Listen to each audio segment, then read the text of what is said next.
How would you rate the business conducted by Ineos during this transfer window? My rating is 70%, and here is my reason for rating Ineos 70% rather. Well, Ineos sold or let go a total of 17 players, both the ones that left on free transfer, the ones that are being sold, and the one that went on loan and with the obligation to buy. 17 of them. Wow, that is like a squad and a half. That is what Ineos let go this summer. Well, why would Ineos have made the decision? Practically, they needed players that suit the style of play that is being introduced into the team. And that is why I'll give them a 70. Letting go half of the squad shows what they want, shows that they mean business. And I really like this about Ineos. They brought in a total of 6 players, or 7 of them, 2 academy players that we know will be brought into the first 11. We're talking about Joshua Zagzi, talking about Lenny Yoro, talking about Mazurari, Delete, Obi Martin, and the young guy from Mali, Kone.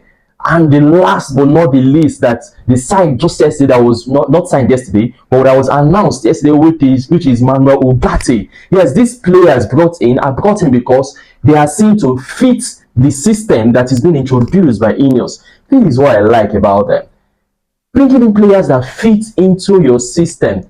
Whether they sack Erik ten Hag in the process or not, these players will fit in the system because the coach that will be brought in is a coach that actually fits into the system. So the coach will not need to start bringing in his own players and all. The coach will continue with the player that is in the squad or is in Manchester United. This is what I like about Ineos. They are really, really taking these things seriously. Trust me, more players will leave Old Trafford. More players will leave Manchester United by the end of next season. And that is the open heart surgery that Rafrani talked about. Do you remember what he said?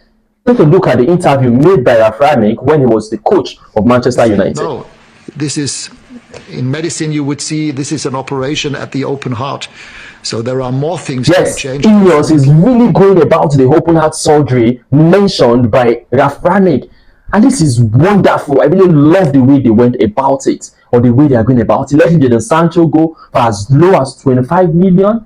Not because Jadon Sancho is a bad player, no, but because Jadon Sancho probably doesn't fit into the system.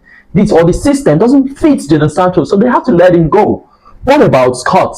Scott is a great player, we all know that. But does he fit into the system? Not at all. What about Varane? Varane probably fits, but his injury record and age probably will be one reason why Varane was let go. Take a look at the wages that have been cut short as a result of these players that Ineos had let go. No doubt they are in this for real business, and I really like that. Although the money is not mine, what concerns me is the results, how the team plays. And that is what concerns all the fans of Manchester United. And I'm sure that is what concerns you too. So how would you rate the transfer window or the transfers done by Ineos this summer? Would you give it a 60, a 70, an 80, 100? Let me know in the comment section.